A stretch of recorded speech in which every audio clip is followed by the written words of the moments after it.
हरिओम। शरीर में सबसे ज़रूरी चीज़ और मनुष्य के जीवन में सबसे ज़रूरी जो चीज़ होती है वो सांसें होती हैं।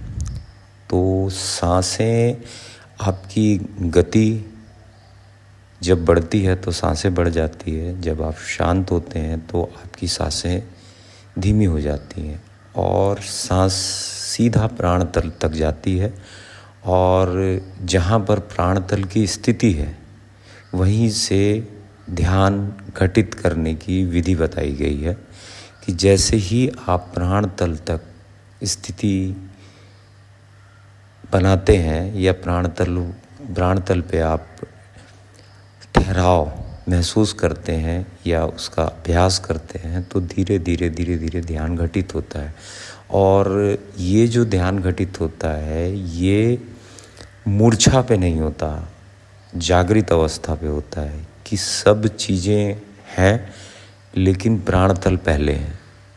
जो आपके प्राण हैं वो पहले हैं और बाकी जितने भी भाव उठ रहे हैं, जितने भी विचार आ रहे हैं, जितनी भी चीज़ें हैं उन सब में सबसे शेष है आपके प्राण। क्योंकि बिना प्राण के आप इन सब चीज़ों का ना भोग कर पाएंगे, ना अनुभव कर पाएंगे, ना आप ये देख पाएंगे, ना सुन पाएंगे, ना इसके स्वाद ले पाएंगे। तो सबसे जो ज़्यादा ज़रूरी जो चीज़ होती है वो प्राण होती है। मैंने अपने कई वीडियो में बताया है पहले भी, अभी फिर से बताता हूँ कि आपका यम, नियम, आसन, प्राणायाम, ये जितनी भी चीज़ें हैं आपके प्राण तल पे स्थिरता बनाने की विधि है।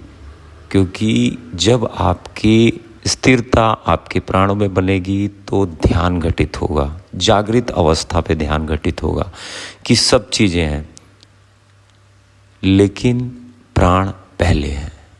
क्योंकि बिना प्राणों के जितनी भी चीज़ें इंद्रियां देख रही हैं या मन देख रहा है या दिमाग देख रहा है, ये बिना प्राणों के घटित नहीं हो सकता। तो पहले आपको ये करना है कि अपने प्राणों की स्थिरता बनानी है ध्यान में। कोई बात नहीं है कि अगर आपका मन विचलित होता है, कोई बात नहीं है कि आपका शरीर हिलता है, कोई बात नहीं है कि आपको कोई तकलीफ़ होती है ध्यान में बैठने के लिए। आप सिर्फ आंख बंद करेंगे और अपने प्राण तल का अनुभव करेंगे। प्राण तल का जैसे ही अनुभव करेंगे तो वो अंधेरे पे है, उसके साथ तादात्म्य जैसे ही बनाएंगे तो वो अंधेरे का अनुभव होना चाहिए आपको। क्योंकि प्रकाश नहीं है वहाँ अंधेरा है और अंधेरे से यात्रा शुरू होगी प्रकाश की ओर। वो जैसे जैसे आपकी स्थिरता बनेगी वैसे वैसे आप उस ध्यान को या उस एकाग्रता को महसूस करने लगेंगे।